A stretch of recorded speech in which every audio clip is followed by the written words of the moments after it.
ఈరోజు మనం ఒక విషయంపైన స్పష్టంగా మాట్లాడుకోవాల్సి ఉంది. ఏంటి అంటే ఎమ్మెల్యేహెచ్పి ఉద్యోగాల పైన భవిష్యత్తులో వచ్చే నోటిఫికేషన్ పైన ఒక వివరణ లేదా ఒక చైతన్యం అనేది అనుకోండి, ఏమైనా అనుకోండి, కానీ ఎమ్మెల్యేహెచ్పిల కోసం ఒక వీడియో చేయాలని అనుకుంటున్నాను. కాబట్టి ఎమ్మెల్యేహెచ్పిల ఉద్యోగాల పైన ఒక వీడియో చేయడానికి నేను ముందుకు రావడం జరిగింది. అదే ముఖ్యంగా మొన్న జరిగిన ఉద్యోగ నియామకాలలో తెలంగాణ రాష్ట్రం నుంచి ఎమ్మెల్యేహెచ్పిలు సుమారుగా 300 నుంచి 400 మంది, నాకున్న ఇన్ఫర్మేషన్ అంటే 300 మెంబర్స్ దాకా ఉండొచ్చు అని చెప్తా ఉన్నారు. ప్రతి ఒక్క జిల్లా నుంచి కూడా ఒక 30 నుంచి 40 మంది ఎమ్మెల్యేహెచ్పిలు ఉద్యోగాలు పొందింది అనేది మనకున్న ఒక వార్త. అంటే అఫీషియల్గా నేను కొంతమందికి కాల్ చేసి అడిగాను, నాకు కాంటాక్ట్లో ఉన్న వివిధ ఎమ్మెల్యేహెచ్పిలకు. అన్న మా జిల్లా నుంచి సుమారు ఒక 50 మంది ఎమ్మెల్యేహెచ్పిలు ఉన్నారు, లేకుంటే 20 మంది, అంటే ఒక్కొక్క జిల్లా వైజ్గా వాళ్ళు చెప్తా ఉన్నారు. అయితే ఇక్కడ సుమారుగా మనం ఒక 350 నుంచి 400 ఎమ్మెల్యేహెచ్పిలను మనము ప్రభుత్వ సెక్టార్లోకి పర్మనెంట్ ఉద్యోగాలకు వెళ్ళేది అనేది మనం అనుకుందాం. అయితే ఇలా పోవడం కూడా మంచి పరిమాణమే. ఈ వ్యవస్థలో ఇది ఒక కీలక అడుగు. సరే, కాంట్రాక్ట్ జాబ్ నుంచి వాళ్ళు ఖచ్చితంగా వాళ్ళు రెగ్యులర్ జాబ్కి వెళ్ళిపోయేది అనేది చాలా అద్భుతమైన విషయమే. కానీ ఇక్కడ మనకు ఒక ముఖ్యమైన ఒక సమస్య ఉంది. ఇక్కడ ఆ సమస్య ఏంటంటే ఇప్పటివరకు ఎమ్మెల్యేహెచ్పి పోస్టులో ప్రధానంగా బిఎస్ నర్సింగ్ చేసిన వాళ్ళకి ఇవ్వడం జరిగింది. ఎందుకంటే గ్రామాలలో ఆరోగ్య సేవలో నర్సింగ్ వాళ్ళు చేస్తే బాగుంటుందని చెప్పి అప్పటి కేంద్ర ప్రభుత్వము 2019లో ఎమ్మెల్యేహెచ్పిలను బిఎస్సీ నర్సింగ్ చేసిన వాళ్ళకి ఇవ్వాలని చెప్పి కేంద్ర ప్రభుత్వం గైడ్లైన్ తీసుకొచ్చింది. అప్పుడున్న తెలంగాణ ప్రభుత్వము మరి ఎమ్మెల్యేహెచ్పిలను కూడా ఎంబీబీఎస్ బిఏఎంఎస్ చేసిన వాళ్ళను తీసుకోవడం జరిగింది. అది దానికోసం మనం చాలా ఫైట్ చేసాం. కానీ మరి 2020 తర్వాత పాస్ అయిన నర్సింగ్ ఆఫీసర్స్ ఎవ్వరు కూడా ముందుకు రాలేదు. మాకెందుకు లేదు అనుకున్నారు.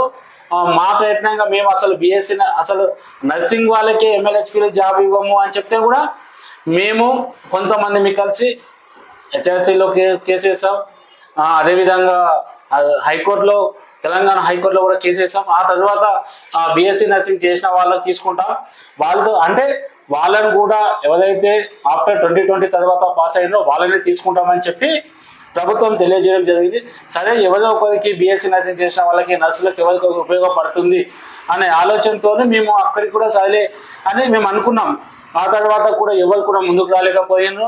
కానీ ఇప్పటికైనా బుద్ధి తెచ్చుకోండి నర్సింగ్ ఆఫీసర్స్ లాగా. ఈ విషయాన్ని అంటున్నారు, మీరు ఏమైనా అనుకోండి, ఇంకా మీరు ఏమైనా చేసుకున్నా కూడా ప్రాబ్లం లేదు. కానీ ఎందుకు చెప్తున్నా ఈ విషయాన్ని అంటే మనకి పక్కన ఉన్న ఆంధ్రప్రదేశ్ కానీ, తమిళనాడు కానీ, మహారాష్ట్ర కానీ, కేరళ కానీ, సౌత్ ఇండియా తీసుకుంటే, లేదు నార్త్ ఇండియాకి పండి, ఢిల్లీకి పండి, ఉత్తరప్రదేశ్ పండి, లక్నో, ఎక్కడైనా పండి,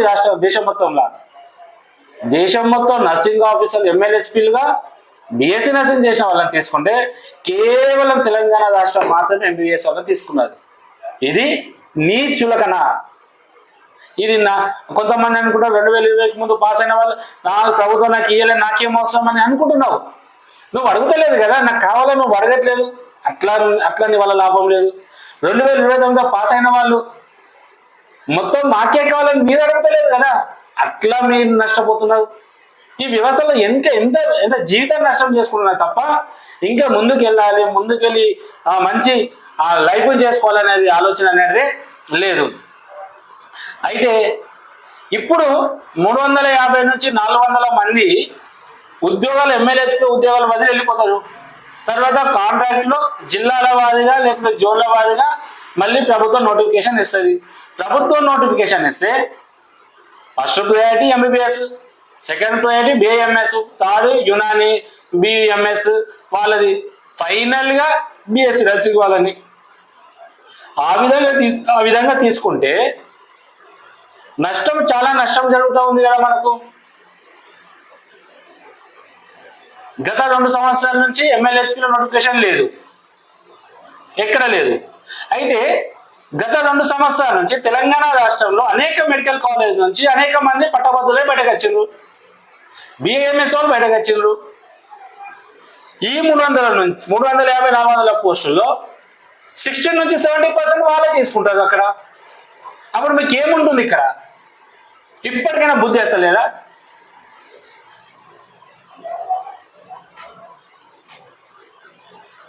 అయితే నర్సింగ్ చదివి కమ్యూనిటీ లెవెల్లో ఆ గ్రామ స్థాయిలో వాళ్ళుండి సేవలు చేస్తారనేది కేంద్ర ప్రభుత్వం తీసుకొస్తే అప్పటి ప్రభుత్వం ఈ విధంగా చేసింది. అయినా మనం నోరుతో మాట్లాడము, కోర్టుకు పోము, కేసులు వేయము. ఈవెన్ కేసులు ఏమన్నా లాస్ట్కు మనం కంప్లైంట్ కూడా ఇవ్వము. డిఎంహెచ్ ఒకసారి మా పోస్టు మాకు అన్ని రాష్ట్రాలు వీళ్ళకి ఇస్తున్నా మాకు ఇవ్వమని ఒక ప్రిన్సిపల్ సెక్రటరీని అడగము, ఒక డిఎంఈని అడగము, డిహెచ్ని అడగము, జిల్లాలలో డిఎంహెచ్ఓలకు అడగము, లెటర్ ఇవ్వమంటే ఇవ్వము. కానీ ఈ గ్రూప్లలో చాలా యాక్టివ్గా పనిచేస్తాం. వాట్సాప్ గ్రూప్లలో వాట్సాప్ బ్యాచ్ మనది. మనం అంతా వాట్సాప్ స్కూల్లో చదువుకున్న వాట్సాప్ బ్యాచ్లో మనం. ఈ రోజు నువ్వు ఇంక అడగకపోతే నీ బతుకు వృధా, నువ్వు వేస్ట్.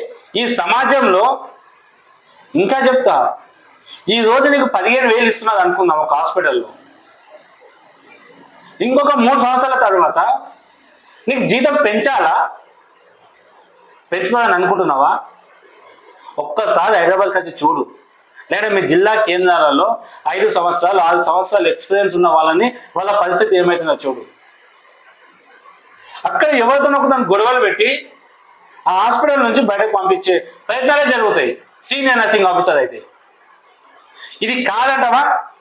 మా హాస్పిటల్ లేదు సార్, మా హాస్పిటల్లో 20 సంవత్సరాల నుంచి ఒక్కడే నర్సింగ్ ఆఫీసర్ లేడు, 10 సంవత్సరాల నుంచి నర్సింగ్ ఆఫీసర్ పనిచేస్తున్నారు, లేకుంటే సుమారు 5 సంవత్సరాలు ఒకటే చోట జాబ్ చేస్తూ వాళ్ళు ఇట్లా ఆ నర్సింగ్ ఆఫీసర్ నుంచి వార్డ్ ఇన్ఛార్జ్ నుంచి ఫ్లోర్ ఇన్ఛార్జ్ నుంచి సూపరింటెండెంట్గా అయిన వాళ్ళు ఎవరైనా ఉంటేనే చెప్పు. అక్కడ నీ హాస్పిటల్లో పనిచేస్తున్న హాస్పిటల్లో ఇది నీకు కనబడదు. ఈరోజు నాకు జాబ్ ఉంది, నాకు 15,000 వస్తుంది, 20,000 వస్తుంది, నాకు చాలా నా బ్రతుకు అనుకుంటే నీ బ్రతుకు అంతే. ఇక రాను నీ బ్రతుకు పైన పోదు, కిందికి వస్తుంది. ఒక ఎగ్జాంపుల్, వరంగల్లో ఒక్క సింగిల్ బెడ్రూమ్ తీసుకొని బతకాలంటే 8,000, 9,000. అదే హైదరాబాద్లో బతకాలంటే 20,000, 15,000, 20,000, 25,000 సింగిల్ బెడ్రూమ్. అయినా నీకు బుద్ధి రాదు. ఈవెన్ మార్కెట్కి వెళ్ళి కూరగాయలు కొందామంటే 60 రూపాయలు, 70 రూపాయలు ఒక కేజీ. నీకు ఒక్కరోజు జీతం కాదు కదా, నీ ఒక్కరోజు జీతం ఎంత? నీకు 20,000 సార్లు అసలు నీ జీతం ఎంత? ఒకరోజు 700. వారానికి 4 రోజులు మార్కెట్కి వెళ్ళాలి. నువ్వు షాప్లోకి వెళ్ళి ఒకేసారి ఏమంటారు వస్తువులు తీసుకొని వస్తే సుమారుగా 4,000 నుంచి 5,000 బిల్ అవుతుంది. పాల బిల్లు ఎక్కడ కడతావు? ఇవన్నీ ఎక్కడ కడతావు? బుద్ధి రాదా నీకు? 40,000 సార్లు కేంద్ర ప్రభుత్వం ఉంది బాబు, గైడ్లైన్స్ ఇచ్చింది, ఫైట్ చేద్దామంటే ముందుకు రావు. ఎమ్మెల్యేకి ఉద్యోగాలు పోతున్నాయని చెప్తే ముందుకు రావు. ఇంకెప్పుడు బాగుపడతాం మనం? ఇది నా ఆవేదన. ఈ ఆవేదన నీకుంటే ఈ దేశం ఈ రాష్ట్రం బాగుపడుతుంది, ఈ సమాజం బాగుపడుతుంది.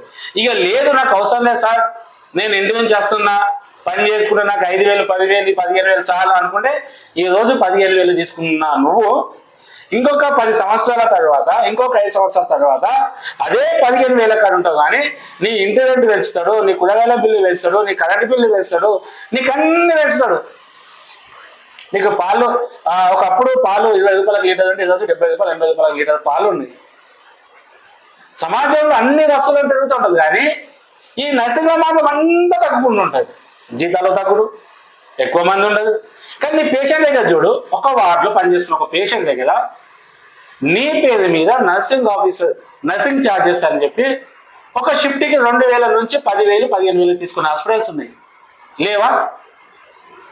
అక్కడ నువ్వు 10 మంది పేషెంట్లకు సర్వ్ చేస్తావు. 10 మంది పేషెంట్లు ఒక షిఫ్ట్లో 2,500 ఇంటూ 10 మంది 25,000 దగ్గర ఒక్క నీ షిఫ్ట్లో. అట్లా నీ వార్డు ఎంతమంది ఉంటారు లెక్కేసుకో, నీ నర్సింగ్ ఛార్జ్ ఎంత తీసుకుని లెక్కేసుకో. అది తీసుకున్న దాంట్లో ఒక్క 10% అని నీకు వస్తుందా నెలలోపు? ఆలోచన చేయి. ఇంకేం నేను చెప్పయ్యా, చెప్పి ఇంకా చెప్పుకోలేకపోతున్నా, సిగ్గు అవుతుంది నాకైతే. ఎమ్మెల్యేహెచ్పీలు నీకు చెప్తున్నా, ఈరోజు నువ్వు ఉద్యోగం చేస్తున్నావు ఎమ్మెల్యేహెచ్పీగా, నర్సింగ్ ఆఫీసర్ ఎవరైతే ఎమ్మెల్యేహెచ్పీలో ఉన్నారో మీకు అసలు బుద్ధి ఉండాలి ఫస్ట్ ఆఫ్ ఆల్. ఎందుకు తెలుసా? ఆ ఉద్యోగంలో సమాన పనికి సమాన వేతనం అని ఉంది, అయినా తెలిసినా కూడా నువ్వు మాట్లాడతలేవు. చూసినావా? నీ బుద్ధి తక్కువతనం. నీకు ఇక బుద్ధి రాదు. ఇక ఏమైతుంది భయ్ కొట్లాడితే? సంపద కదా, నీ బానిస సంఖ్యలు తెంపించుకుంటావు కదా. ఇప్పటికైనా మారు. ఇక పోయినోళ్ళు పోని 350 400 మంది వెళ్ళిపోతా ఉన్నారు. వాళ్ళ స్థానంలో కేవలం బిఎస్సీ నర్సింగ్ చేసిన వాళ్ళకి కేటాయించాలి. నేను డిమాండ్ చేస్తున్నా, నేను ఒక్కటి డిమాండ్ చేస్తున్నా. నాతో పాటు వస్తావా? డిమాండ్ చేద్దాం, అడుగుదాం, ఫైట్ చేద్దాం, ఉద్యమం చేద్దాం, ధర్నా చేద్దాం, రస్తాలోకి చేద్దాం. నీకు చదనం ఉండదు, నువ్వు వేస్ట్. నీకే సూటిగా వీడియో చూస్తున్న ప్రతి ఒక్క నర్సింగ్ ఆఫీసర్ చెప్తున్నా, వేస్ట్. మీరు మారడు. అది కూడా ఎందుకు చెప్తున్నా, ఎందుకు ఫైట్ చేద్దామంటున్నా? కేంద్ర ప్రభుత్వం ఇచ్చిన గైడ్ లైన్స్ ఉన్నాయి, మార్గదర్శకాలు ఉన్నాయి. బిఎస్ఎస్ వల్ల తీసుకో తీసుకో తీసుకో అని. ఈ రాష్ట్ర ప్రభుత్వం పాలసీ మేకింగ్ చేస్తే మా బ్రతుకులు ఏం చేస్తావు? మరి అదే ఎంబీబీఎస్ లో మాకు ఇవ్వమాను, లేకపోతే బిఏఎంఎస్ లో మెడికల్ ఆఫీసర్ మాకు ఇవ్వమాను. ఒక జీవోమని చెప్తాం ప్రభుత్వాన్ని. వాళ్ళు మా పని చేస్తాం, మేము వాళ్ళ పని చేస్తాం. ఇక ఇప్పుడు దీనిపైన ఇక వస్తూ ఉంటాయి, ఇక కాల్స్ వస్తూ ఉంటాయి, డిమాండ్ చేస్తా ఉంటావు, వచ్చి పని చేస్తావా అని. అవునయ్యా, మీ పని చేయలేక మా పనిలోకి వస్తే మా బతుకులు ఏం కావాలి? అది ఆ ఉన్నత స్థాయిలో ఉన్న వాళ్ళకే తెలియాలి. నర్సింగ్ ప్రొఫెషన్కు న్యాయం చేద్దాం భయ్, నేను అప్పుడే అనుకుంటున్నా. నీతో అయితే నాతో కలిసి పనిచేయి. నాతో నచ్చకపోతే నువ్వే సొంతంగా పనిచేయి, కానీ ఏదో ఒక పని చేయి సమాజాని కోసం. ఈరోజు 10,000 15,000 లక్షల రూపాయల జీతం తీసుకుంటున్నావు అంటే అది నర్సింగ్ వృత్తి చదివినావు కాబట్టి తీసుకుంటున్నావు. నాకేం నేను సొంత టాలెంట్తో నచ్చి నాకు ఉద్యోగం వచ్చింది, నేను అవసరం లేదు అనుకుంటే ఇక నీ కరుణకు ఎవరు బాధ్యులు కాదు. నేను అదే కోరుకుంటున్నా. 2020 తర్వాత పాస్ అయిన నర్సింగ్ ఆఫీసర్సే కాదు, బిఫోర్ ఉన్న వాళ్ళు కూడా డిమాండ్ చేద్దాం, తప్పేముంది. సుమారు 80,000 మంది మనం ఉన్నాం ఇక్కడ. నిరుద్యోగులము 60,000 మంది నిరుద్యోగులు తెలంగాణ రాష్ట్రంలో ఉన్నాం. చదువుకొని ఉద్యోగాలు చేస్తున్న ప్రైవేట్లు ఎక్కడో. డిమాండ్ చేద్దాం భయ్, అడుగుదాం, తప్పేమైనా ఉందా? మనం ఏం చేద్దాం అనుకుంటున్నాం? ఏం చేద్దాం? ఎటు పోదాం? మన బ్రతుకులు ఇంతేనా? దయచేసి చెప్తున్నా, ప్రతి నర్సింగ్ ఆఫీసర్ నువ్వు ఏదో ఒక యూనియన్లో చేరిన కాబోయ్, ఏదో ఒక యూనియన్తో కలిసినాడు భయ్. ఫ్లోరస్ నర్సింగ్ వెల్ఫేర్ అసోసియేషన్తో నువ్వు రమ్మనట్లేదు, నీకు కొత్త సంఘాన్ని పెట్టు, ఏదో ఒక చెయ్యి, కానీ ఒక సంఘంలో ఉండు. లేదంటవా యునైటెడ్ అందరం కలిసి ఫైట్ చేద్దామన్నాం. మా పదవులను కూడా పక్కన పెట్టి, మా యూనియన్ కూడా పక్కన పెట్టి నస్తాయి. నాకు జిల్లాకు ఒక 10 మంది రండి పోయి, జిల్లాకి 10 మంది అమ్మాయిలు రండి, జిల్లాకి 10 మంది ఛార్జీ తీసుకోండి. ఈ రోజు కాకపోతే ఏ రోజు చేస్తాం? ఇంకా ముసలిమైనాక చేద్దాం మా ఉద్యమం. 30 ఏళ్ళు 40 ఏళ్ళ దగ్గర వస్తున్నాయి. ఏమి సాధించలేకపోతాయి వ్యవస్థలు. బాధగా ఉంది. అక్కడ ప్రైవేట్ గవర్నమెంట్ ఉద్యోగాలకు పోదామంటే అక్కడ వేటేజ్ బాధ, వేటేజ్ మాట్లాడితే ఇక్కడ కాంట్రాక్టులతో బాధ. ఎన్నిసార్లు తీసుకుంటారు వేటేజ్? ఎన్నిసార్లు ప్రభుత్వం వేటేజ్ ఇస్తుంది? 2017లో వేటేజ్ వచ్చింది, కొంతమంది 2021లో వేటేజ్ వచ్చింది, కొంతమంది 2024లో వేటేజ్, కొంతమంది రేపు వచ్చే నోటిఫికేషన్ కూడా మళ్ళీ వాళ్ళే వేటేజ్. ఆ వేటేజ్ కూడా సక్రమంగా నడుస్తుందంటే ఇక అది దేవుడికి ఎదుక. అయినా నోరు ఎత్తము, మాట్లాడము. మా బ్రతుకులు ఇంతే. మన వృత్తి కోసం, మన భవిష్యత్ కోసం, మన హక్కుల కోసం ఇది ఒక నా పిలుపు భయ్. సూర్యకుమార్ తిట్టిండని ఏమని అనుకోను భయ్యా. మీకు ఒక సూటిగా చెప్పేస్తున్నా, ఈ నర్సింగ్ కౌన్సిల్లో, ఈ నర్సింగ్ వ్యవస్థలో బ్రతకలేకపోతున్నాం భయ్. ఇక మీరు ఎట్లా బతుకుతారో, ఏ విధంగా బతుకుతున్నారో అది మీకే, మీ ఇంగిత జ్ఞానానికి వదిలేస్తున్నా నేనైతే. దయచేసి అర్థం చేసుకోండి. ప్రతి నర్సింగ్ ఆఫీసర్స్ ఈ యొక్క ఉద్యమంలో 2020 తర్వాత పాస్ అయిన ప్రతి ఒక్క నర్సింగ్ ఆఫీసర్ దయచేసి భవిష్యత్తులో వచ్చే నోటిఫికేషన్ కేవలం నర్సింగ్ వాళ్ళకు వచ్చే విధంగా ఒక ప్రయత్నం చేద్దాం భయ్. ఈరోజు ఆర్టీసీ వాళ్ళు సమ్మె చేస్తూ ఉన్నారు, ఆర్టీసీ వాళ్ళు ధర్నా చేస్తూ ఉన్నారు, వాళ్ళ సమస్యలు క్లియర్ వాళ్ళని చేస్తూ ఉన్నారు. వాళ్ళ 32 సమస్యలు 34 సమస్యలు పెడితే ప్రభుత్వము ఎంతో కొంత చేంజ్ కనబడుతుంది కదా వాళ్ళకి. అనేక మంది ఉద్యమాలు చేస్తూ ఉన్నారు,